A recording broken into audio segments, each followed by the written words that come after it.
الحمد لله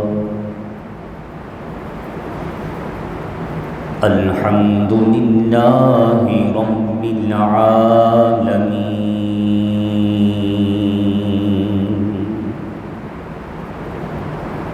والعاقبة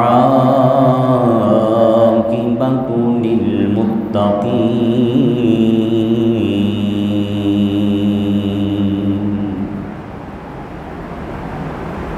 والصلاة والسلام على سيد المرسلين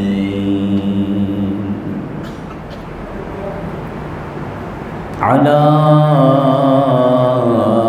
سيد المرسلين وسيد العالمين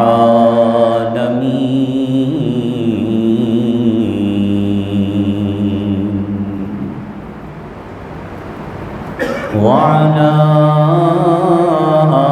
آله الطيبين الطاهرين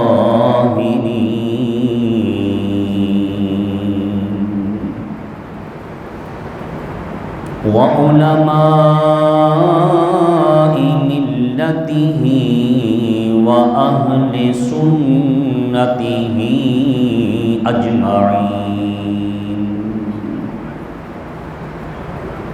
أما بعد فأعوذ بالله من الشيطان الرجيم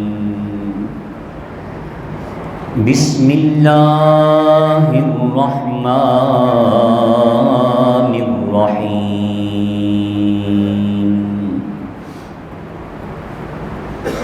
محمد رسول الله والذين معه أشداء على الكفار رحماء بينهم تراهم ركعا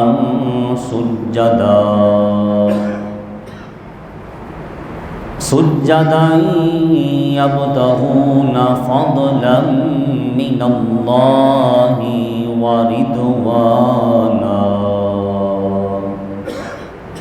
آمنت بالله صدق الله مولانا العظيم الصلاة والسلام عليك يا رسول الله الصلاة والسلام عليك يا حبيب الله الصلاة والسلام عليك يا رحمة للعالمين الصلاة والسلام عليك يا خاتم النبيين صدیق اقص حسن کمال محمد است فاروق ذل جاہ و جلال محمد است عثمان شمع جمال محمد است حیدر بہار باغ خصال محمد است عزت و وقار کی مسند پر براجمان خوش نصیب خوش بخت بلند نصیب بلند بخت پیارے نبی کے پیارے امتیوں، آپ حضرات نے 26ویں پارے کی سورۃ الفتح کی ایک آیت کا کچھ حصہ سماعت کیا۔ 26 ذو الحج کو امیر المؤمنین خلیفۃ المسلمین حضرت سیدنا عمر فاروق رضی اللہ تعالی عنہ پہ قاتلانہ حملہ ہوا۔ اس ہی مناسبت سے آج کی گفتگو کا عنوان عظمت و شان حضرت سیدنا عمر بن خطاب رضی اللہ تعالی عنہ۔ میں بول کر آپ سن کر بارگاہ فاروقیت میں خراج تحسین پیش کرنے کی سعادت حاصل کر رہے ہیں۔ اللہ رب العالمین حقائق جاننے کے بعد ہمیں عمل کرنے کی توفیق عطا فرمائے، بولیے آمین۔ سیدنا فاروق اعظم رضی اللہ تعالی عنہ عام الفیل کے 13ویں سال مکہ پاک میں پیدا ہوئے۔ آپ کے والد کا نام خطاب، عمر آپ کا نام ہے اور آپ کا لقب امیر المؤمنین ہے۔ آپ کی کنیت ابو الحفص ہے۔ 27 سال کی عمر پاک میں آپ نے اسلام قبول کیا۔ حتیم کعبہ میں ابو جہل عمر بن حشام کی قیادت میں ایک میٹنگ ہوئی۔ مجلس شورا نے مشاورت کر کے یہ فیصلہ کیا کہ ہم میں سے کوئی اٹھے امام الانبیاء سرور کائنات صلی اللہ علیہ وسلم کو قتل کرائے، معاذ اللہ حضور علیہ السلام کو شہید کرائے۔ عمر فاروق 27 سال کے نوجوان تھے۔ اس وقت تک مکہ پاک میں صرف 39 لوگ اسلام قبول کر چکے تھے۔ بولیے کتنے لوگ؟ اس میں 26 یا 23 خواتین الگ سے ہیں۔ ابھی تک صرف 39 لوگوں نے غلامی رسول کا دم بھرا۔ مکے کے کفار ایوان کفر میں زلزلہ بپا ہوا کہ مسلمانوں کی تعداد دن بدن بڑھتی چلی جا رہی ہے، مسلمانوں کے پیغمبر علیہ السلام کو شہید کر دیا جائے۔ اس مجلس میں سے سیدنا فاروق اعظم کھڑے ہوئے، کہا یہ کام میں بخوبی سر انجام دے سکتا ہوں۔ تلوار لی، گھوڑے پہ سوار ہوئے، سرکار مدینہ علیہ السلام کے گھر کا رخ کیا۔ اور یاد رکھنا سیدنا فاروق اعظم بہادر تھے، طاقتور بھی تھے اور ذہین فتین اور ذہانت کا ملکہ اللہ نے آپ کو عطا کیا ہوا تھا۔ گھبراتے نہیں تھے، کسی کا ڈر خوف آپ پہ نہیں تھا۔ ننگی تلوار لے کے چلے کس کو قتل کرنے؟ امام الانبیاء علیہ السلام کو۔ راستے میں ایک صحابی سے ملاقات ہوئی، ننگی تلوار دیکھی، چہرہ متغیر دیکھا، کہا عمر کدھر جانے کے ارادے ہیں؟ کہا اس درد سر کو مٹانے جا رہا ہوں جس نے مکہ پاک میں طوفان بپا کیا ہوا ہے۔ کہا اے عمر تو عشق مصطفیٰ کو کس کس کے دل سے نکالے گا؟ رسول اللہ کی محبت کو کہاں کہاں سے مٹائے گا؟ یہ ایسی چنگاری ہے جس دل میں ایک دفعہ پیدا ہو جائے، اٹھ جائے، پھر کائنات کی پوری طاقت لگ جاتی ہے، مگر مصطفیٰ کی محبت کو دل سے نکال نہیں سکتی۔ فرید الدین گنج شکر پکار اٹھے، کہا میں سمجھتا تھا صرف پیارے آقا علیہ السلام کی محبت سے میرا دل شاد و آباد ہے، لیکن جب میں نے کائنات میں اپنی نگاہ کو ڈالا تو پکار اٹھے فرید الدین گنج شکر، کوٹھے اٹھتے چڑھ دیکھ فریدا، گھر گھر بلدی اگ، کوٹھے اٹھتے چڑھ دیکھ فریدا، گھر گھر بلدی اگ، میں سمجھا ایک میں کٹھی ایتے کٹھا سارا جگ۔ فرماتے میں سمجھتا تھا صرف سرکار کی محبت سے میرا دل شاد و آباد ہے، لیکن میں نے جس مسلمان کے دل کو جھانکا، ہر دل مصطفیٰ کی محبت سے مجھے آباد نظر آیا۔ قلندر لاہوری کہتے ہیں خیمہ افلاک کا استادہ اسی نام سے ہے، یہ نبض ہستی تپش آمادہ اسی نام سے ہے۔ اقبال کہتے ہیں یہ میری نبض چل رہی ہے میں زندہ ہوں، نبض رک گئی میری ڈیتھ ہو جائے گی، میں دنیا سے چلا جاؤں گا۔ کہا یہ کائنات چل رہی ہے، کائنات کی نبض کیا ہے؟ نبض ہماری ہے، چل رہی ہے، میں زندہ ہوں۔ اگر نبض رک جائے مجھے زندہ نہیں کہا جائے گا بلکہ کہا جائے گا یہ ڈیتھ باڈی ہے۔ تو کہا یہ کائنات کی نبض کیا ہے؟ کہا یہ کائنات کی نبض پاک محمد علیہ السلام کی ہستی پاک ہے، یہ کائنات انہیں کے نام سے چل رہی ہے۔ تو کہا اے عمر فاروق یہ عشق مصطفیٰ کی چنگاری کہاں کہاں سے بجھائے گا؟ تو زور لگا لے مگر مصطفیٰ کی محبت کو مٹا نہیں سکتا۔ تو سرکار کو قتل کرنے جا رہا ہے، پہلے اپنی بہنوئی کی تو خبر لے۔ تیری بہن مصطفیٰ کی غلامہ ہو چکی ہے، تیرا بہنوئی مصطفیٰ کا کلمہ پڑھ چکا ہے۔ فاروق اعظم نے سواری کا رخ موڑا، اپنی بہن کی دہلیز پہ پہنچے، اندر سے قرآن کی تلاوت کی آواز آ رہی تھی۔ اللہ آج کے تذکرہ فاروق اعظم کے صدقہ میں ہمیں بھی اپنے گھروں کو قرآن کی تلاوت سے آباد کرنے کی توفیق عطا فرمائے۔ سیدنا فاروق اعظم نے کہا اندر سے مجھے آواز آ رہی تھی، کس چیز کی آواز ہے؟ کہا فاروق کوئی آواز نہیں تھی، تجھے غلط فہمی ہوئی ہے۔ کہا میں سن کے آ رہا ہوں کہ تم نے اپنا دین چھوڑ کے نیا دین اپنا لیا ہے۔ کہا اگر خبر پہنچ گئی ہے تو جو سنا ہے سچ ہے۔ بہن کو مارا، بہنوئی بچانے کے لیے آئے انہیں بھی زخمی کیا، بہن کے جسم سے خون ٹپک رہا ہے، لیکن کہا عمر جتنا جی میں آئے مار لو، پھر سستا لینا، آرام کرنا، پھر پاور آ جائے پھر مارنا، پھر سانس لینا پھر مارنا۔ تم مار مار کے جان نکال سکتے ہو مگر محمد کی محبت کو ہمارے سینوں سے نہیں نکال سکتے۔ جان دینا منظور ہے مگر سرکار کی محبت، ایمان کی محبت ہمارے دلوں سے نکل نہیں سکتی۔ کہا عمر فاروق کہتے میں نے سوچا وہ میری بہن جو میرے نام سے کامتی تھی، کون سی ایسی چیز ہے جس نے اس کے دل میں اتنی بہادری، اتنا تقویٰ، اتنی پرہیزگاری پیدا کر دی کہ وہ میرے سامنے بول رہی ہے۔ کہتے میں نے کہا لاؤ جس چیز کی تم تلاوت کر رہے تھے۔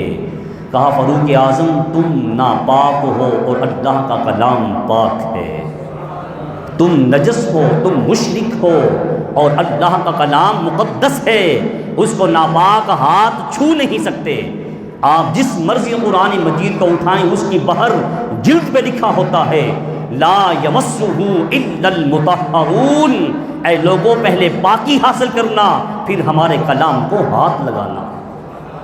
سیدنا فاروق اعظم نے پاکیزگی حاصل کی، قرآن مجید کی تلاوت حضرت خباب رضی اللہ تعالی عنہ صحابی رسول تھے، وہ پڑھا رہے تھے، باہر تشریف لائے، طٰہٰ ما انزلنا الیک القرآن لتشقیٰ، قرآن مجید کی سورہ طٰہٰ کی پہلی آیت آپ نے تلاوت کی۔ بس سیدنا فاروق اعظم نے سنا، دل کی کیفیت بدلی، ایمان لانے کا ذریعہ سورہ طٰہٰ کی پہلی آیت بنتی ہے۔ بس یہ سنتے گئے، کہا بس کر دو، اب عمر باقی قرآن تب سنے گا جب صاحب قرآن کا چہرہ بددوہا دیکھے گا۔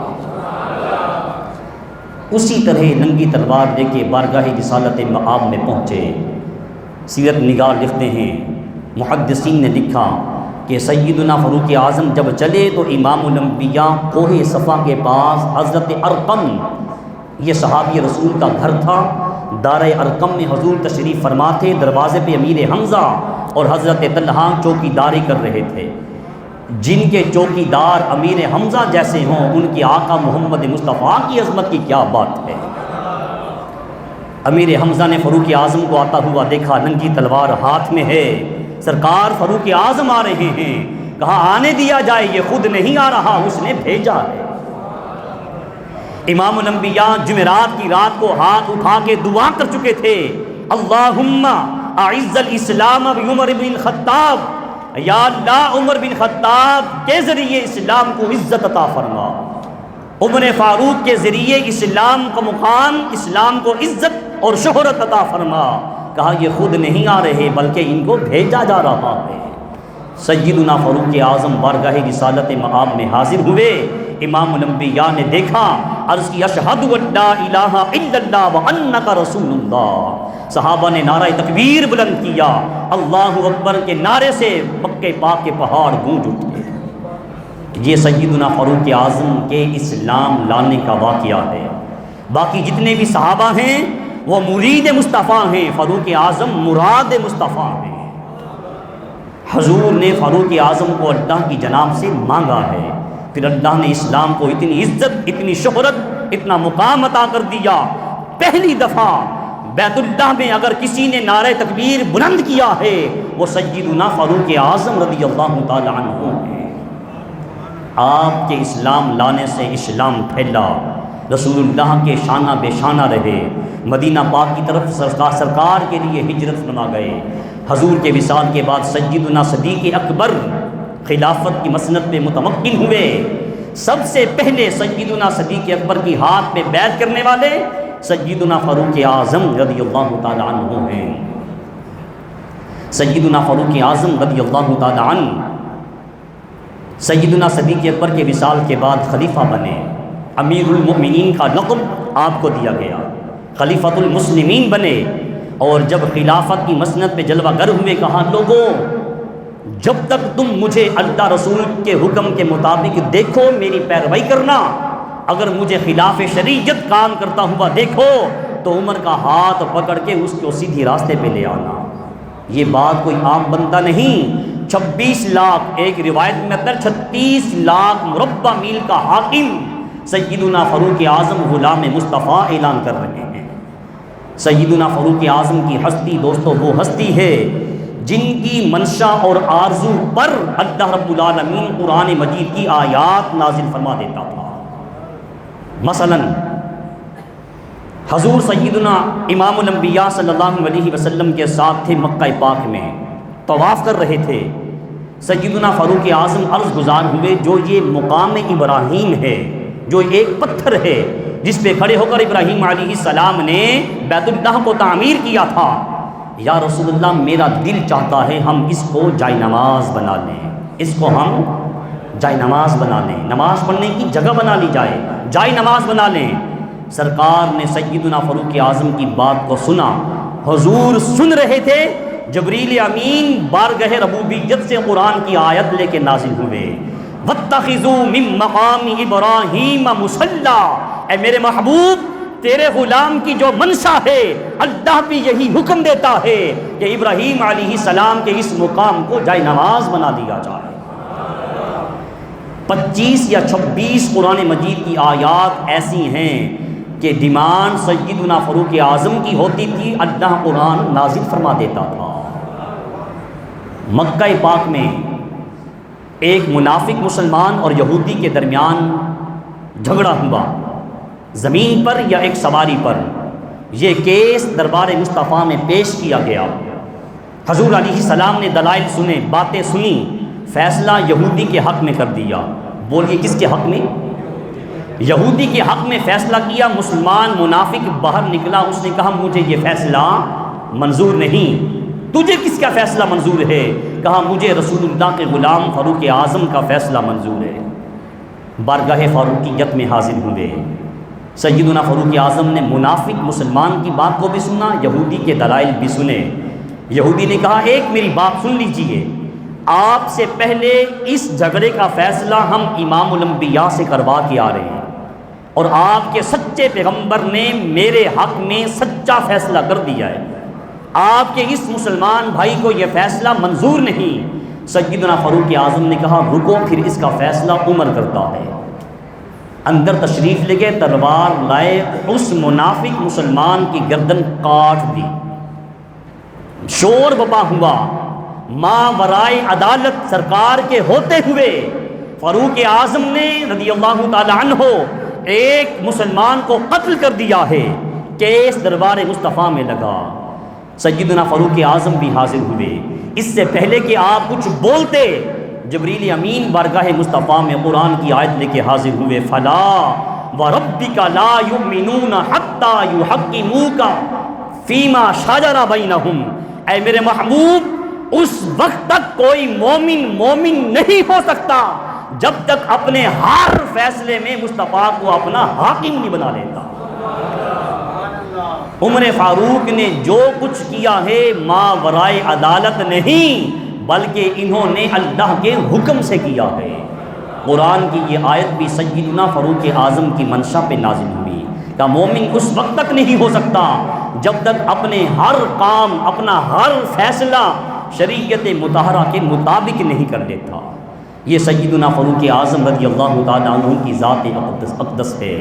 عرض کی آقا آپ کی ازواج لوگوں سے ملتی ہیں اور ازواج مصطفیٰ امت کی مائیں ہیں، اولاد کا ماں سے پردہ نہیں ہوتا، لیکن کہا حضور کچھ لوگ منافی کیسے آتے ہیں، ان کی نیتیں ٹھیک نہیں ہوتی، میری آرزو یہ ہے کہ آپ کی خواتین، آپ کی ازواج پردہ کیا کریں۔ یہ سیدنا فاروق اعظم نے عرضی پیش کی، جبریل امین بارگاہ رسالت مآب میں قرآن لے کے حاضر ہو گئے کہ جو عمر فاروق کہتے ہیں ویسے ہی عمل کیا جائے کہ آپ کی ازواج پردے میں رہا کریں۔ اس لیے یا نساء النبی لستن کاحد من النساء، کہ اے مصطفیٰ کی ازواج پوری کائنات میں آپ جیسی کوئی عورت ہے ہی نہیں ہے۔ سیدہ عائشہ صدیقہ رضی اللہ تعالی عنہا پہ تہمت لگی، سیدنا فاروق اعظم کا دلائل آپ کی ایک دلیل سنیں۔ عرض کی آقا یہ آپ کا نکاح کس نے کیا؟ منافقین نے شور کیا۔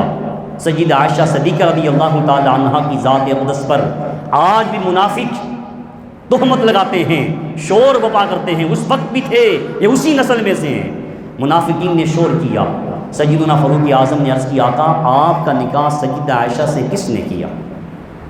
آپ بھی تو ماشاءاللہ پڑھے لکھے لوگ ہیں، بتائیے کس نے کیا؟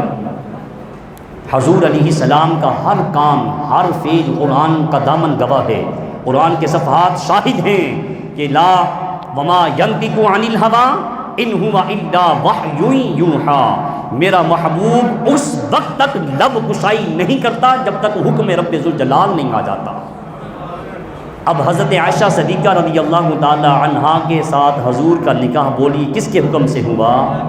اللہ کے حکم سے ہوا۔ عرض کی آقا آپ کے جسم پہ یہ گندی مکھی کیوں نہیں بیٹھتی؟ جو یہ مکھی اڑتی ہے نا، یہ آپ کے بدن پہ کیوں نہیں بیٹھتی؟ فرمایا کہ میرا بدن پاک ہے، یہ ناپاک ہے، اللہ نے اسے حکم دیا ہے، وہ مصطفیٰ کے بدن پہ بیٹھ نہیں سکتی۔ عرض کی آقا جب ایک گندی مکھی آپ کے جسم پہ نہیں بیٹھ سکتی، اللہ آپ کے بستر پہ گندی عورت کو کیسے بیٹھنے دے گا؟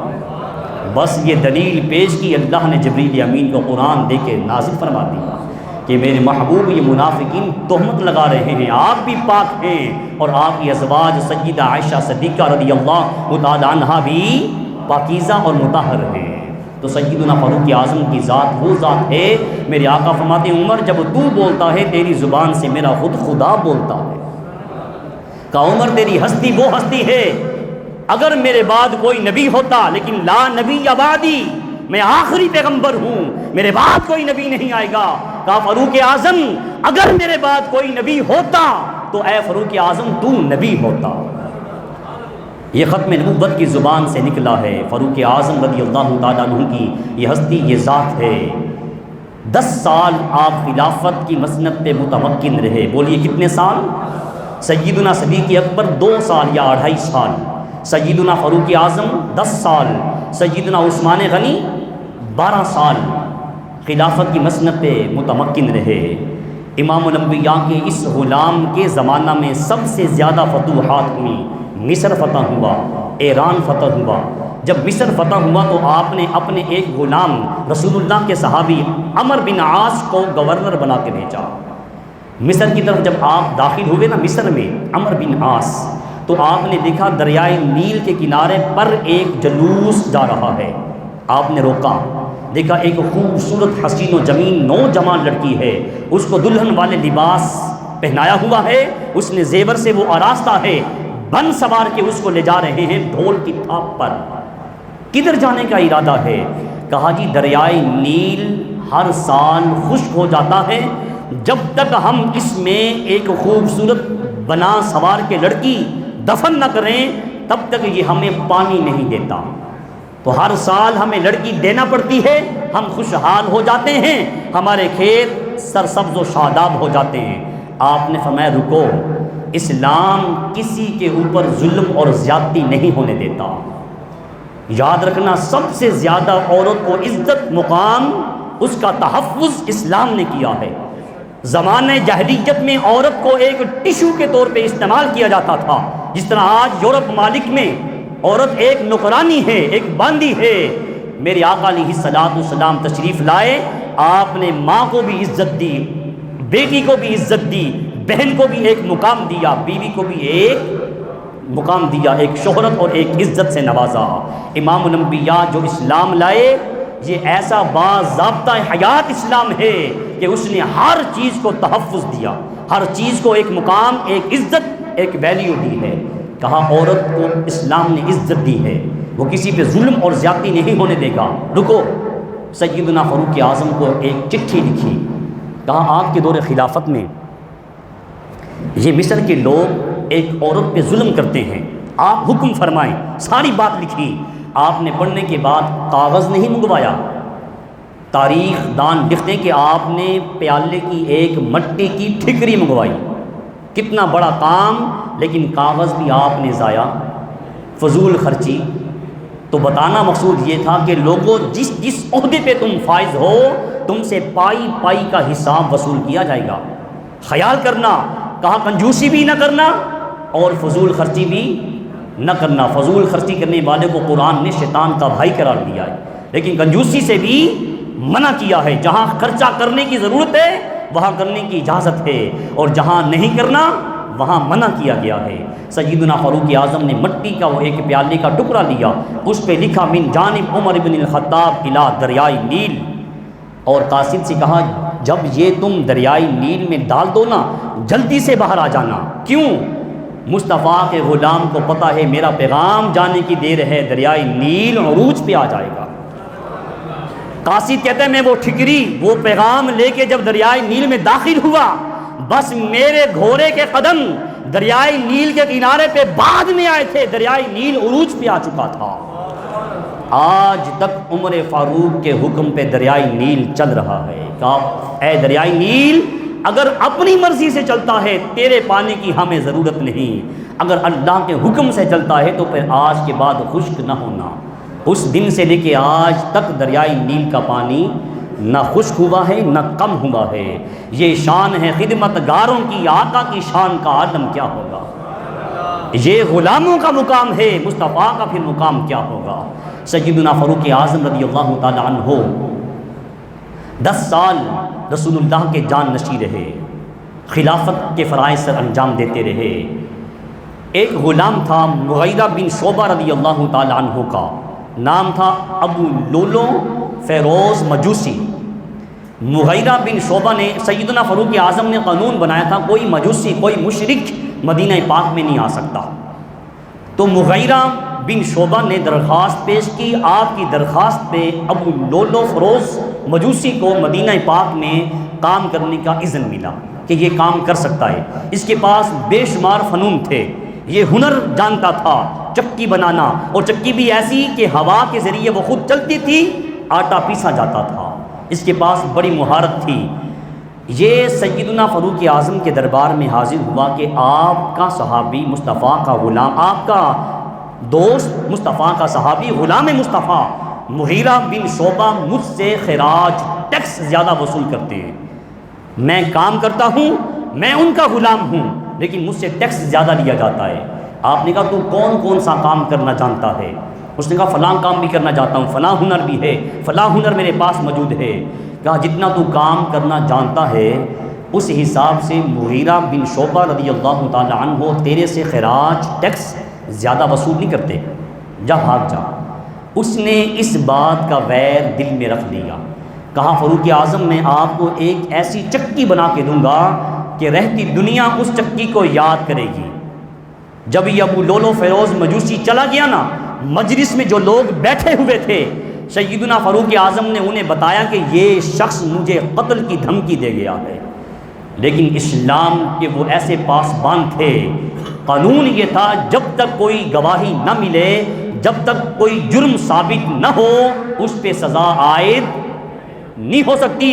کہا دھمکی دے گیا ہے لیکن مجھے شریعت اس کو سزا دینے کی اجازت، اور آج ہمارے پاکستانی قانون میں جو آئلی قوانین ہیں ان میں شک کی بنیاد پہ اٹھا لیا جاتا ہے، ساری زندگی وہ جیلوں میں پڑا رہتا ہے، قصور کوئی ثابت نہیں ہوتا۔ اسلام نے قانون کہہ دیا جب تک جرم ثابت نہ ہو اس وقت تک اسے سزا نہیں دے سکتے۔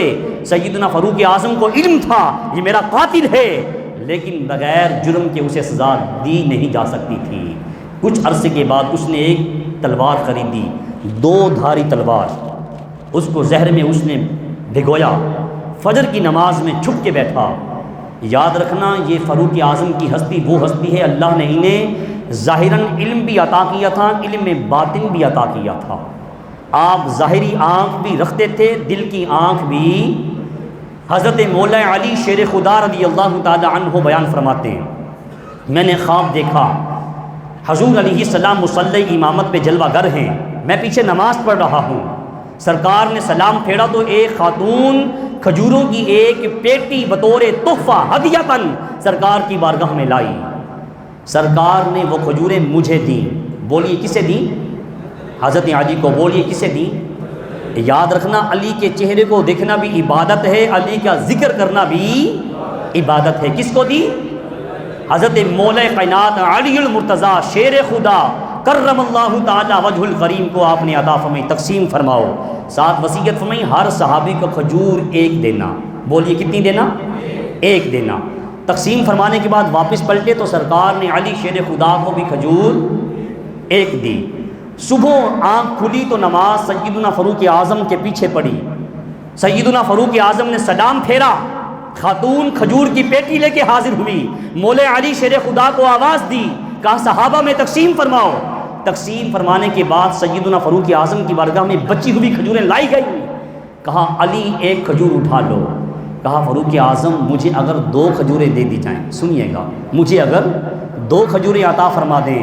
کہا علی اگر رات سرکار نے تجھے 2 دی ہوتی عمر فاروق بھی تجھے 2 عطا کر دیتا۔ اب دیکھیے خواب کس نے دیکھا؟ علی شیر خدا نے۔ تعبیر کون بتا رہا ہے؟ یہ شان ہے خدمت گاروں کی، سرکار کی عظمت کا پھر کیا کہنا، یہ شان ہے غلاموں کی۔ خواب علی شیر خدا دیکھ رہے ہیں لیکن اس کی تعبیر سیدنا فاروق اعظم بتا رہے ہیں۔ اللہ نے ان کو علم باطن بھی عطا کر رکھا تھا، پتہ تھا ابو لولو فیروز مجوسی آیا ہوا ہے، لیکن تقدیر کے فیصلے یہی تھے۔ آپ فجر کی نماز پڑھانے کے لیے آئے، حضور علیہ السلام کا اور صحابہ کا یہ عمل تھا، معمول تھا، جب بھی صفیں سیدھی ہوتی آپ کہتے اقیموا الصلاۃ، نماز قائم کرو، اقیموا صفوفکم، اے لوگوں اپنی صفوں کو سیدھا کر لو، اپنی صفوں کو سیدھا کر لو۔ اللہ تعالیٰ ہمارے حافظ صاحب کو اجر عظیم عطا فرمائے، وہ اکثر نماز میں کہتے ہیں بھائی اپنی صفیں درست فرما لو۔ یہ حضور علیہ السلام کی بھی سنت ہے اور تمام خلفائے راشدین کی بھی سنت ہے۔ اقیموا صفوفکم، اپنی صفیں سیدھی کر لو۔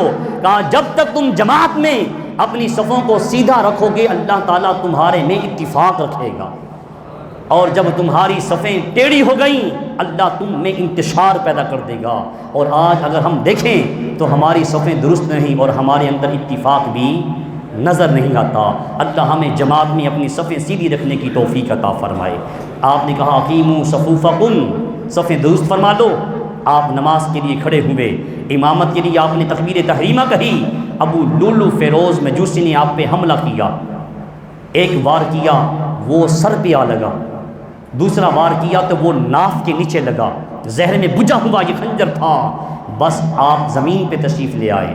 اب خلیفہ المسلمین امیر المؤمنین غلام مصطفیٰ کا جواب سنیں، زخمی ہیں، حکم یہ ہے، شریعت اجازت یہ دیتی ہے کہ اگر کوئی تڑپ رہا ہے نماز چھوڑ دو، اس کی کیئر کرو، پہلے اس کی دوائی اس کو لے جاؤ، اس کا علاج کرواؤ، پھر نماز پڑھ لینا۔ لیکن فاروق اعظم غلام مصطفیٰ تھے، آپ لوگوں کے لیے ایک نمونہ تھے۔ عبد الرحمن بن عوف سے کہا مجھے یہاں چھوڑو، پہلے فجر کی نماز مکمل کرواؤ۔ عبد الرحمن بن عوف نے مختصر قرآن کی آیات پڑھیں، نماز فجر مکمل ہوئی۔ ابو لولو فیروز مجوسی بھاگنے میں کامیاب ہو رہا تھا، لوگوں نے پکڑا لیکن خنجر اس کے ہاتھ میں تھا، بفر چکا تھا۔ اس نے آپ کے ساتھ 6 اور لوگوں کو بھی شہید کیا، 12 لوگ زخمی ہوئے۔ عراقی شخص تھا، اس نے کمبل ڈال کے پھر اس کو پکڑا، بس کمبل کے نیچے اس نے اپنے ہی خنجر سے خودکشی کر لی۔ سیدنا فاروق اعظم نے پوچھا کس نے مجھ پہ حملہ کیا، مجھے کس نے قتل کیا ہے، یہ وار کس نے کیا ہے؟ تو کہا جی ایک مجوسی نے کیا ہے۔ کہا الحمدللہ کسی مسلمان کے ہاتھ میرے خون سے رنگین نہیں ہوئے۔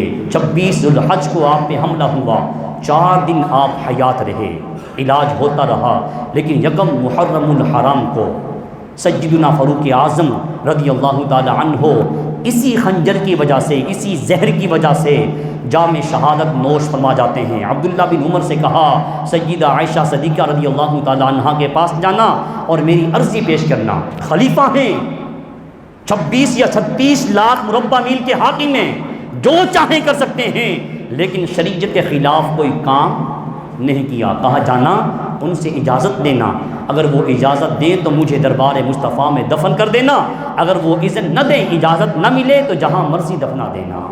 عبداللہ بن عمر سیدہ عائشہ صدیقہ رضی اللہ تعالی عنہ کی بارگاہ میں حاضر ہوئے۔